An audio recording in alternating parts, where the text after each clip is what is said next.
Sebelum kita masuk ke dalam jenis-jenis kewirausahaan, kita bahas dulu kewirausahaan secara umum itu apa.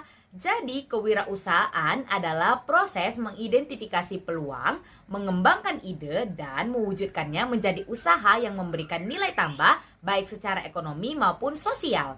Kewirausahaan ini melibatkan pengambilan resiko, inovasi, dan manajemen untuk mencapai tujuan yang diinginkan. Nah, setelah kita tahu apa itu kewirausahaan secara umum, kita langsung lanjut ke jenis-jenis kewirausahaannya. Jenis-jenis kewirausahaan ini ada 3. Yang pertama itu ada usaha retail. Usaha retail ini merupakan penjualan barang secara langsung kepada konsumen. Dan usaha retail ini tidak pernah hilang. Contoh populernya adalah jaringan minimarket yang tersebar di seluruh Indonesia. Dan keuntungan yang sangat besar ini tergantung pada jaringan dan skala usaha. Yang kedua itu ada bisnis startup. Bisnis startup ini menggunakan teknologi untuk memudahkan kegiatan ekonomi melalui aplikasi atau platform digital lainnya.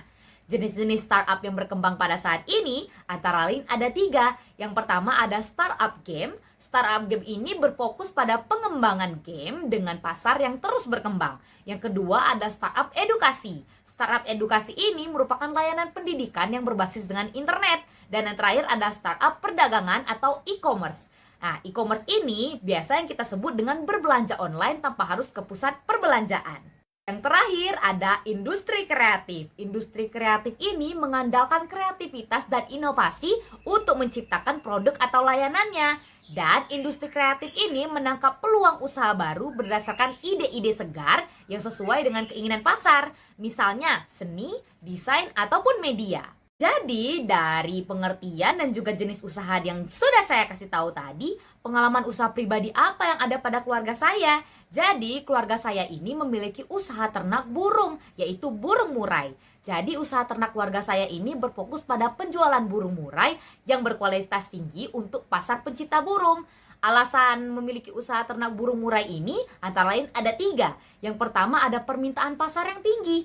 Banyak pecinta burung yang mencintai burung murai berkualitas, terutama yang memiliki suara yang merdu. Yang kedua itu hobi yang menguntungkan.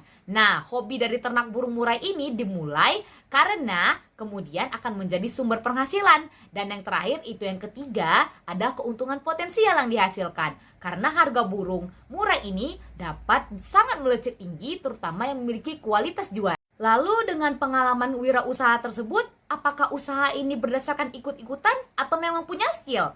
Nah, tentu saja keluarga saya mempunyai skill. Keberhasilan dalam usaha ternak burung murai ini sangat bergantung pada keterampilan dan pengetahuan. Mulai dari perawatan burungnya, pelatihan mentalnya, hingga pemilihan indukan yang berkualitas. Ikut-ikutan mungkin juga karena meskipun banyak yang terinspirasi oleh peternak burung lain, tetapi dibutuhkan dedikasi dan skill untuk mendapatkan hasil dalam usaha ini. Nah, tentu mungkin terlihat mudah. Tapi, apakah ada strategi promosi untuk usaha ini? Tentu ada dong. Strategi promosi untuk usaha ini antara lain yang pertama tentu saja menggunakan media sosial. Di sini, media sosial digunakan untuk membuat konten menarik tentang burung murai di Instagram, Facebook, bahkan WhatsApp, termasuk video kicauan atau tips perawatannya. Dan yang kedua, ada komunitas pencinta burung. Bergabung dan aktif dalam komunitas pecinta burung kicau untuk memperluas jaringan dan meningkatkan visibilitas usaha. Selanjutnya tentu mengikuti lomba. Mengikut sertakan burung dalam lomba-lomba kicau itu untuk meningkatkan kredibilitas dan daya jual. Maka semakin merdu atau semakin banyak burung tersebut ikut dalam lomba-lomba kicau, maka semakin melesat juga harga jualnya. Dan yang terakhir itu ada kemitraan dengan toko pakan. Berkolaborasi dengan toko pakan burung untuk mempromosikan usaha ini baik melalui penjual pakan ataupun aksesoris burung. Setelah banyak strategi yang sudah tersusun, bagaimana cara mencegah kerugian dan mendapatkan keuntungan dari usaha ini? Yang pertama tentunya dengan perawatan yang optimal, dengan menjaga kesehatan burung, dengan memberikan pakan yang berkualitas, dan memastikan kebersihan kandangnya secara teratur. Yang kedua tentunya pemilihan indukan yang berkualitas. Dengan memilih indukan yang berkualitas, tentunya untuk menghasilkan anakan yang lebih memiliki potensi tinggi. Yang ketiga itu ada diversifikasi produk. Selain menjual burung, di sini keluarga juga menawarkan produk terkait dengan pakan khusus burung ataupun aksesoris untuk kandang. Dan yang terakhir tentunya manajemen keuangan yang baik. Dengan mencatat detail pemasukan dan pengeluaran untuk memantau kesehatan finansial usaha. Mungkin cukup sekian yang bisa saya sampaikan. Bisa didengar?